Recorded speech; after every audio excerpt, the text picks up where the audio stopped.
So, hi everybody, I'm Andrea. For those of you that missed class or can't make class today, we're going to be doing chair pose, Utkatasana pose.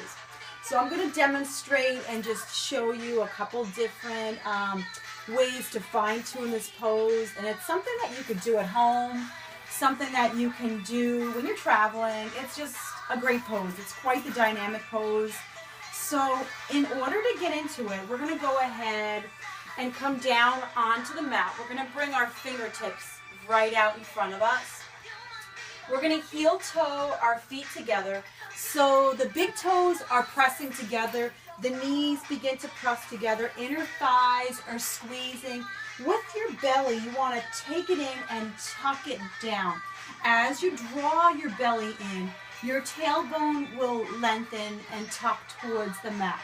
You want to scooch back just a little bit so your weight is in your heels.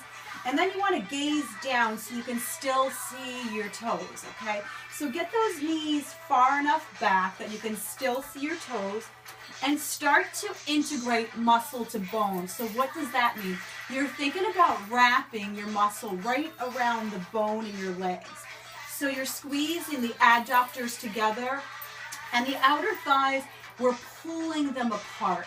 So check in with your body. You want to scooch back as though you're sitting in a chair. So let's just pretend for a minute now that we're on a flight to Tahiti and we don't want to sit in those lovely airplane toilets, okay? So we have to scooch down in this chair pose. So we have to engage our belly, squeeze it, and the lower ribs are drawing towards one another.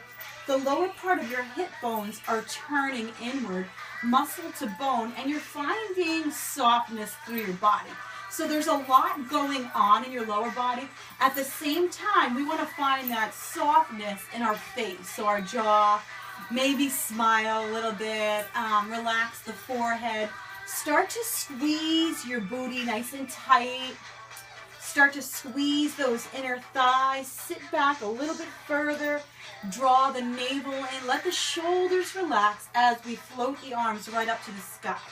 So what you'll find when you float the arms up to the sky, your shoulders are going to come up here. See if you can plug them down.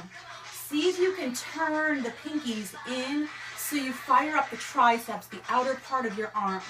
Maybe lift the 10 toes up if that feels okay. Maybe come forward and come up onto your 4-inch stilettos and lift the heels up. Keep pulling your belly in as you lengthen through the torso. Good, and it's a game of how low can you go, okay, without ruining that lower tuck, okay? So tuck, let the hips drop. Pull the navel in, relax and soften. It's a great dynamic pose. It was in Muscle and Fitness as one of the best exercises for your legs and your booty, okay? And summer's around the corner, so what better way to get in shape than Utkatasana?